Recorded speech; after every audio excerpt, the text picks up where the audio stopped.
My sister's voice was sharp over the phone. "It's only for family, Wendy." I froze, my stomach twisting. I'm Wendy Cole, 30.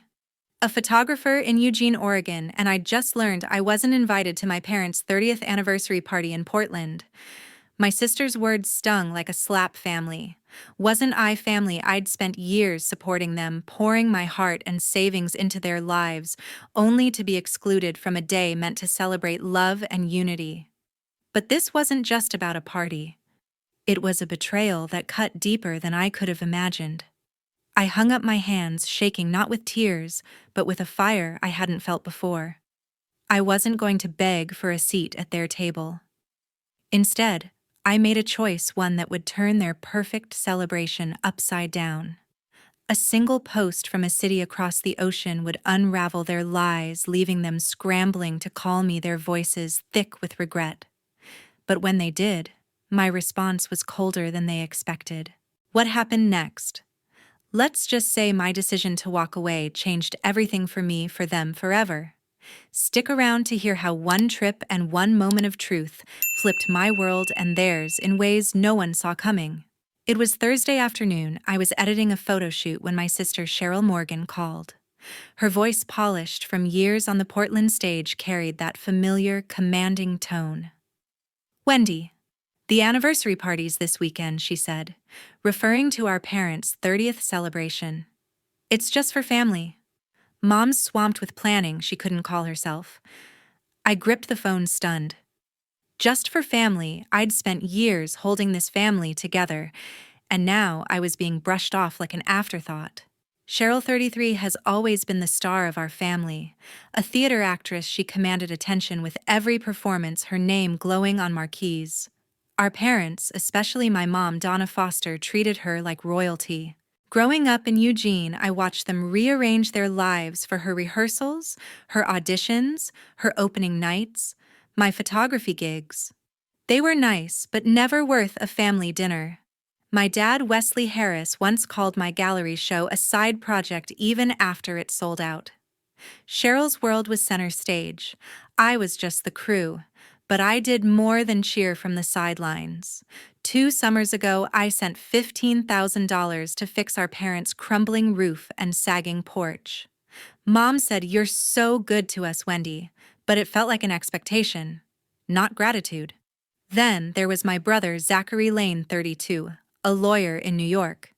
I covered $10,000 of his law school loans when he was scrambling as a junior associate. His response: a quick "thanks, sis" text. No one mentioned paying me back. It was just what I did, keep the family afloat. Their demands never eased. Last month, Mom texted asking for $2,000 to spruce up the anniversary party. I was stretched thin, but I sent it thinking it was for something small. Then Cheryl called, her tone syrupy. "Wendy, could you cover airfare for Aunt Linda from California?" "It's only $1,200. I balked. Aunt Linda wasn't exactly close family. "I can't," I said. Cheryl's reply was sharp. "Wow, Wendy, way to let us down." Guilt gnawed at me, but I held firm. The demands kept coming. A week later, Mom asked for another $500 for extra catering. I sent it, though. My savings were dwindling. Cheryl followed up, insisting I chip in for a band, another $1,000. "It's for Mom and Dad," she said, as if I hadn't already given enough. I refused, and her silence spoke volumes. They didn't see my contributions as generosity. They saw them as my duty. That Thursday call from Cheryl wasn't just about the party. It was a lifetime of being taken for granted. I'd driven Dad to doctor's appointments when his car broke down, stayed up late editing photos to meet deadlines while fielding their requests. Yet Cheryl's career was the family's obsession. Her reviews clipped and framed her shows attended by everyone but me. My work, barely a footnote. "You're so busy," Wendy, Mom, would say, dismissing my life as an inconvenience. Cheryl's excuse about Mom being too busy to call felt flimsy. The party was in Portland, a 2-hour drive from Eugene. I'd made that trip countless times for their last-minute needs, picking up Cheryl's costumes, helping Mom with errands. Too busy? No, they just didn't want me there. I stared at my computer screen, the photos I was editing now a blur. Anger replaced the guilt I'd felt for saying no to their demands. I'd given so much, but I wasn't even worth a seat at their table. I considered calling Mom to ask why, but I knew her answer: don't overreact, Wendy. Cheryl would spin it with her actress charm, and Zachary would back them up, preaching family unity from his fancy office. I wasn't ready to confront them yet, but I wasn't going to stay silent either. Something had to change. Friday evening, my cousin Faye Brooks called, barely able to speak through her anger. "Wendy, you won't believe what I just heard," she spat, her voice shaking. Faye, 32, works as an accountant in Portland and has a knack for digging up details. She'd been helping with some last-minute errands for my parents' 30th anniversary party and stumbled on the truth. "They're planning a huge event," she said. 50 guests, a live jazz band, a fancy restaurant booked out in downtown Portland. I felt my breath catch. 50 guests, a jazz band. This wasn't the small family gathering Cheryl had described. Faye went on, her words tumbling out. She'd seen the guest list: neighbors, church friends, even distant cousins I hadn't spoken to in years. The restaurant, a swanky spot with chandeliers and a private balcony, was reserved months ago.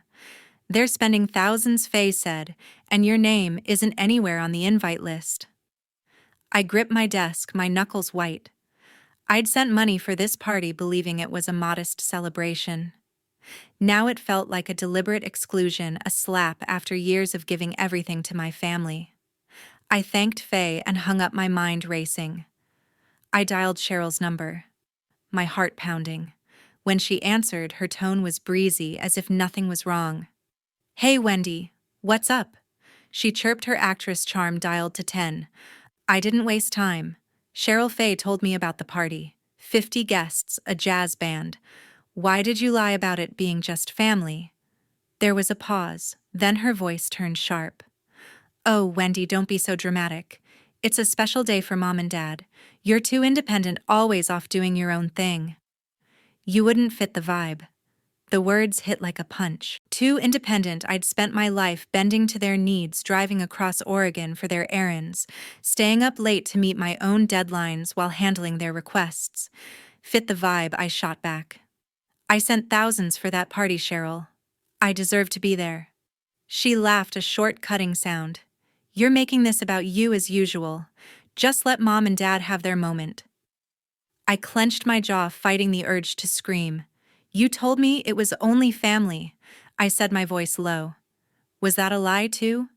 Cheryl sighed like I was a child throwing a tantrum. "Look, we didn't want to stress you out. You're always so busy." That was it, the same excuse, but now it felt like a knife twisting.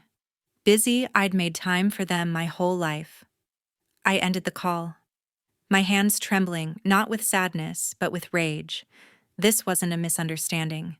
They'd planned this elaborate celebration, used my money, and deliberately left me out.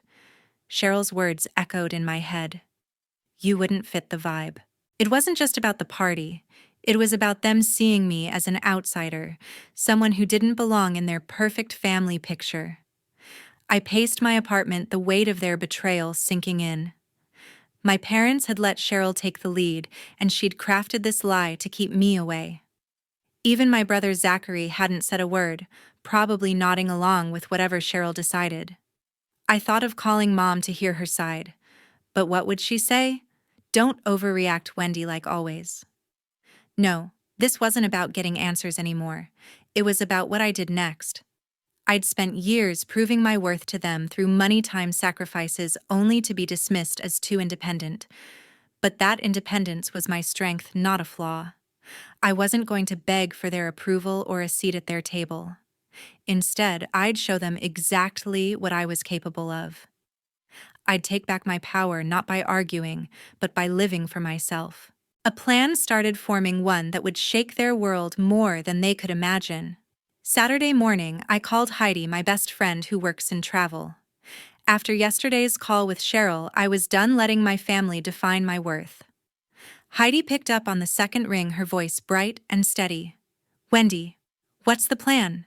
she asked, sensing my urgency. I didn't hesitate. "I need to get away," I said. Somewhere big, somewhere for me? Paris, maybe. Heidi laughed, not mocking but excited. Paris it is. Let's make it unforgettable. Within an hour, Heidi worked her magic. She booked me a first-class ticket to Paris, departing Sunday morning from Portland International. You deserve this, she said, confirming a stay at a boutique hotel in Le Marais with its cozy rooms and rooftop views. She also arranged a private tour to the Eiffel Tower and a morning at a quaint café on the Seine. Go all out, she urged. This is your moment. I felt a spark I hadn't in years, not anger but anticipation. For once, I wasn't planning around anyone else's needs. I spent the rest of Saturday packing, choosing my camera lenses carefully.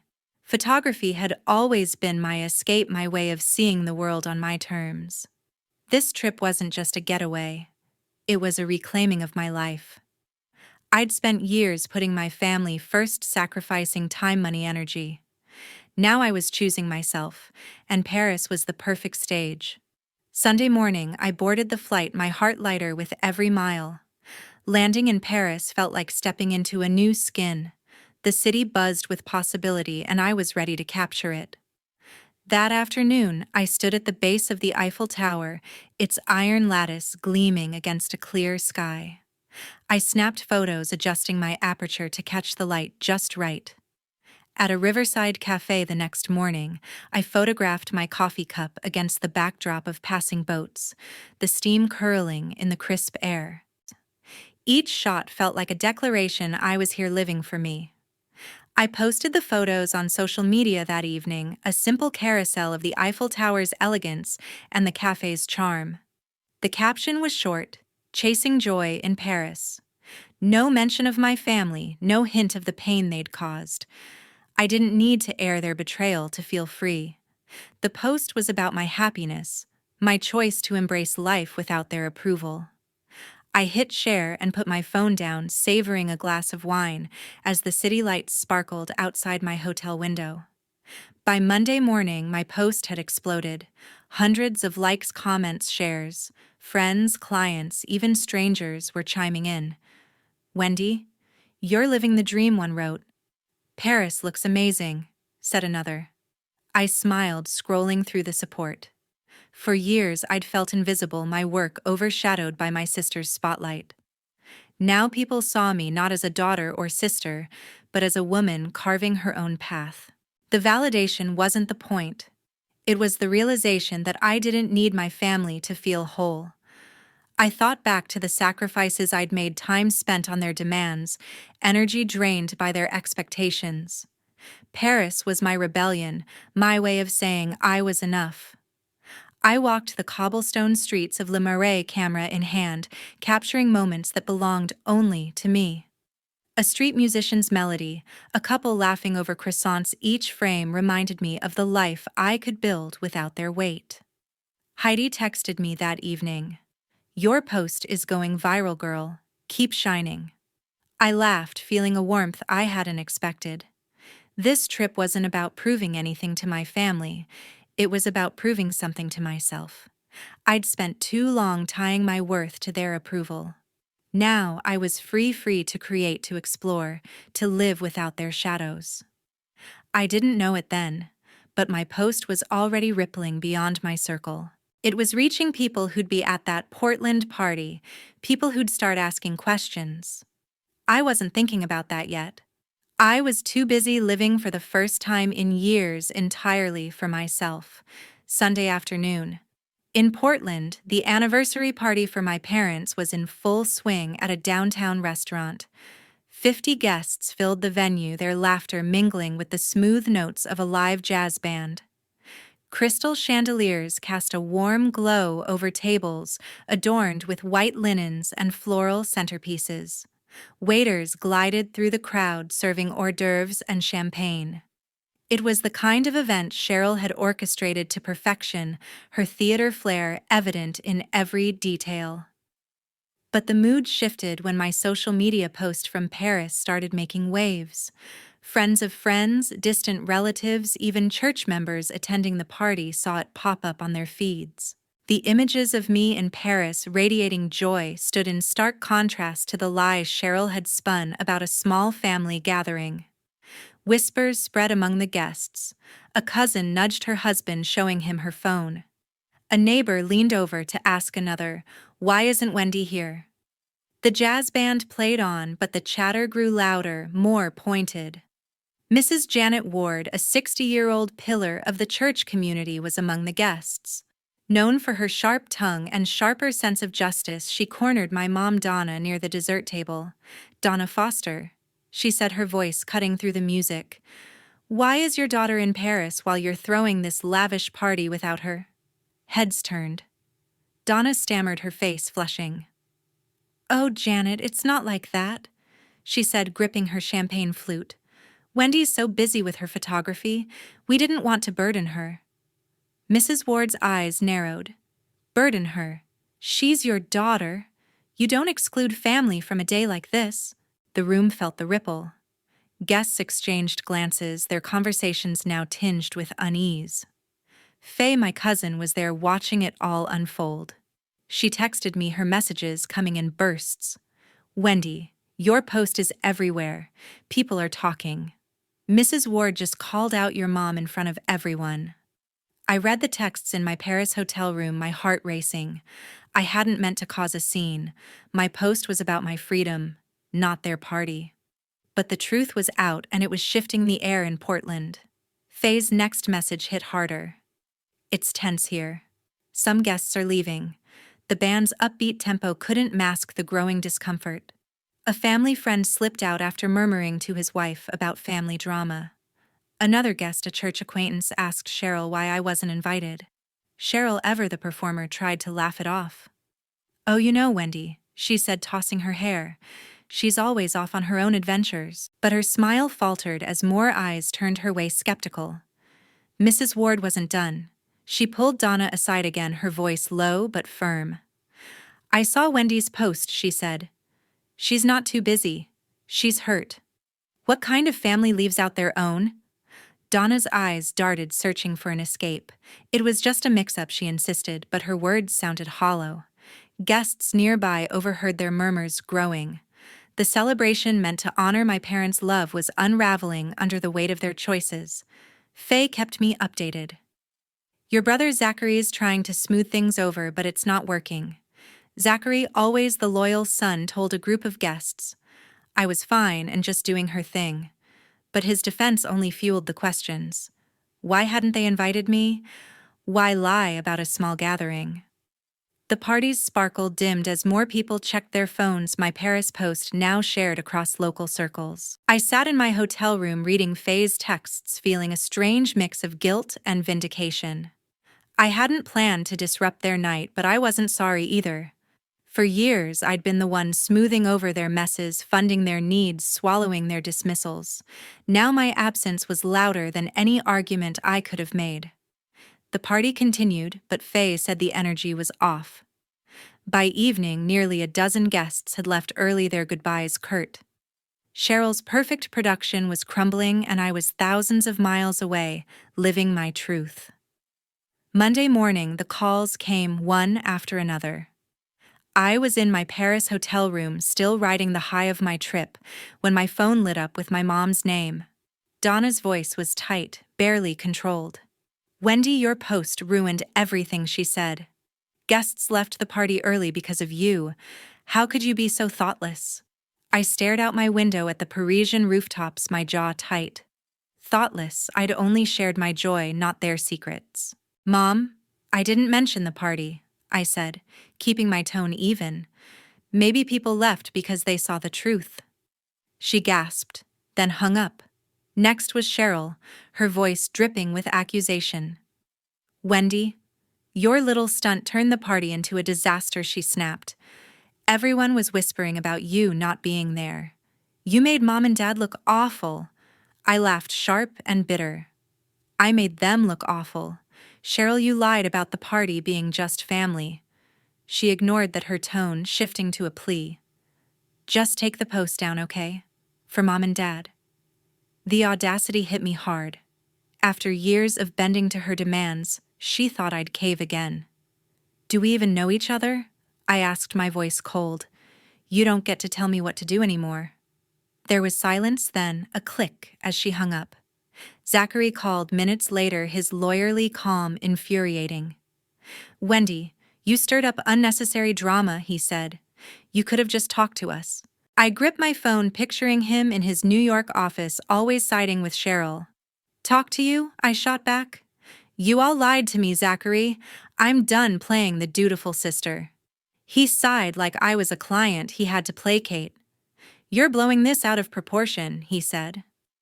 I ended the call before he could lecture further. By noon, I saw Zachary's social media post. Some people thrive on drama, he wrote, choosing selfies over family. Sad. The jab was clear, he meant me. Comments piled up, some agreeing, others defending me. Wendy's just living her life. One friend wrote. I didn't respond. Let him paint me as the selfish drama queen. I knew the truth, and so did the people who mattered. I was still reeling when Heidi called, her voice a welcome contrast. Wendy, I saw the chaos online, she said, laughing. Your family's losing it, but you're killing it. Heidi Hart. My best friend had been my anchor through this. Don't let them drag you down, she urged. You're in Paris living your truth. Keep going. I smiled, her words cutting through the noise. I'm not stopping, I told her. This is for me now. Their calls left me shaken but resolute. Donna's blame, Cheryl's pleading, Zachary's post, they weren't apologies.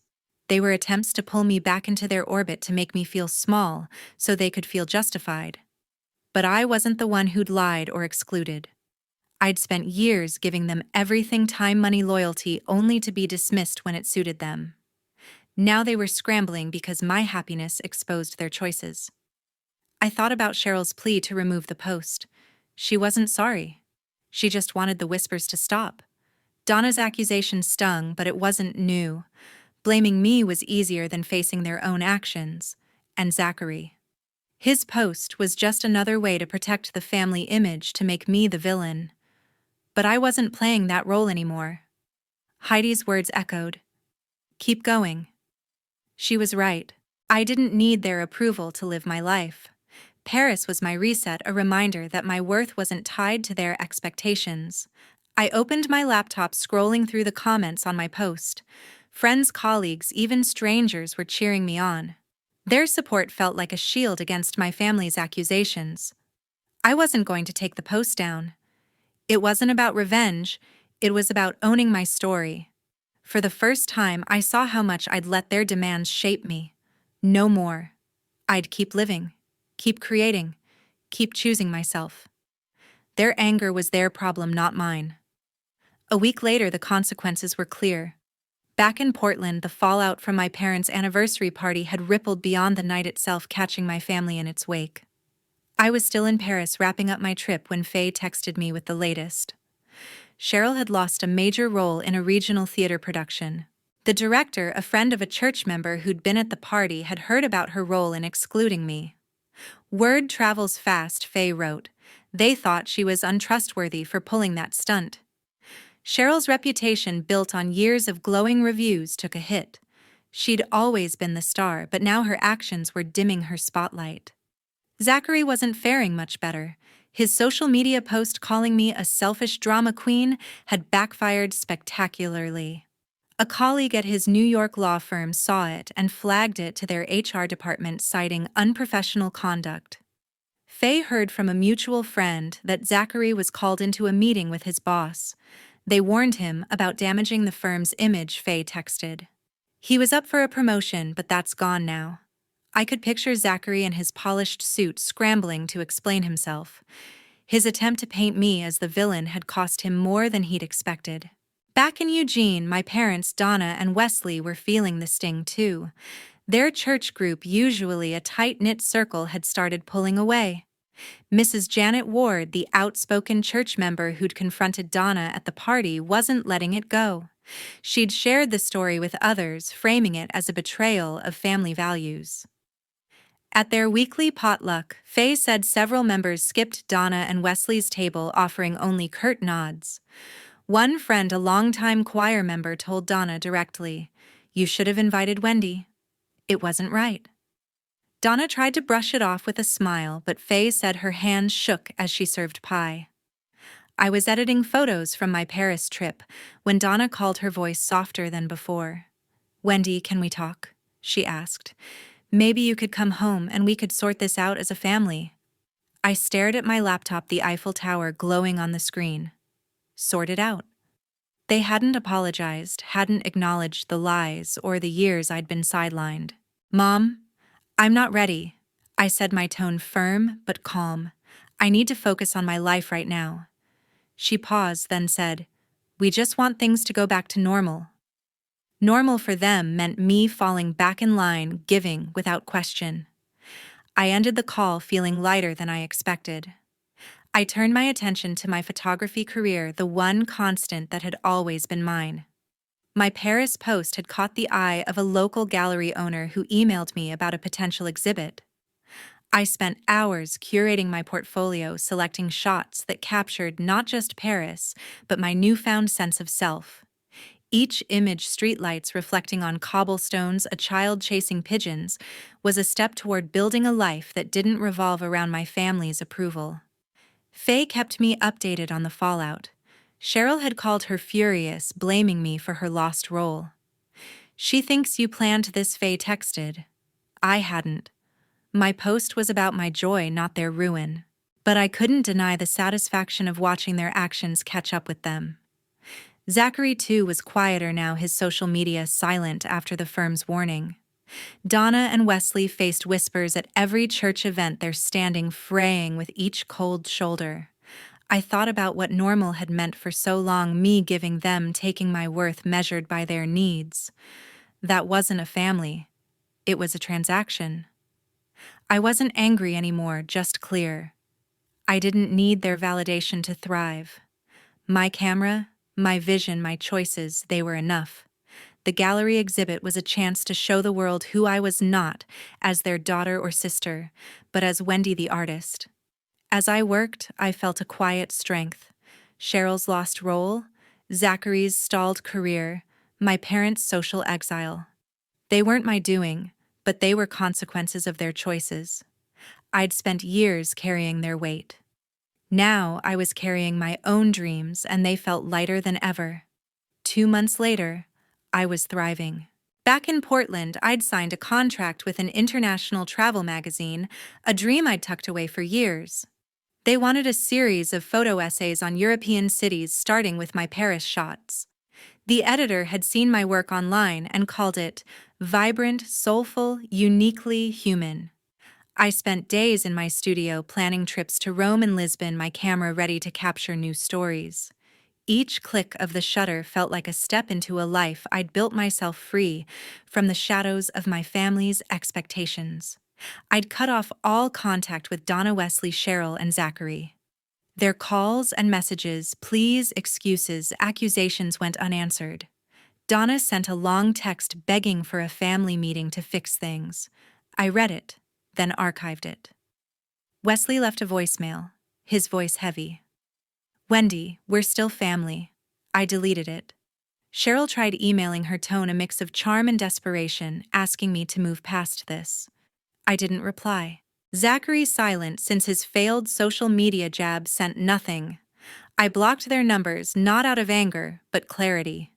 They'd shown me who they were, and I was done trying to fit into their version of family. My inbox was now filled with opportunities, not their demands. The magazine contract was just the start. A local art gallery confirmed my solo exhibit set to open in spring. Clients reached out for portrait sessions, drawn by the buzz around my Paris post. I worked late into the night editing photos, sketching ideas for new projects. My apartment, once a refuge from their endless requests, was now a creative haven filled with prints and plans for the future. Faye texted occasionally, updating me on their world. Cheryl was scrambling to rebuild her reputation, auditioning for smaller roles. Zachary kept his head down at work, his promotion hopes dimmed. Donna and Wesley faced strained smiles at church, their social circle still cool. I didn't revel in their struggles. I simply didn't care anymore. Their choices had consequences, and I wasn't responsible for fixing them. My focus was on my own path, one I'd paved with my talent and resilience. Looking back, I saw the lesson clearly: choosing myself was the truest path to happiness. For years, I'd poured my energy into a family that took without giving, that dismissed me when it suited them. I'd believed love meant sacrifice, that loyalty meant erasing my own needs. But their betrayal, excluding me, lying, blaming me, showed me otherwise. Happiness wasn't in their approval, it was in my own hands. I found it in the streets of Paris, in the lens of my camera, in the life I was building. Even if they turned their backs, I was whole. I thought about the people who'd followed my story, the ones who'd commented on my post, sent messages of support. You reading this now have been part of my journey. Thank you for listening, for seeing me. I've learned that setting boundaries, even with family, isn't selfish. It's survival. It's how you protect your light when others try to dim it. I'd love to hear your thoughts. Have you ever had to draw a line with family? What did it teach you? Share below. Because these stories matter. They remind us we're not alone in choosing ourselves.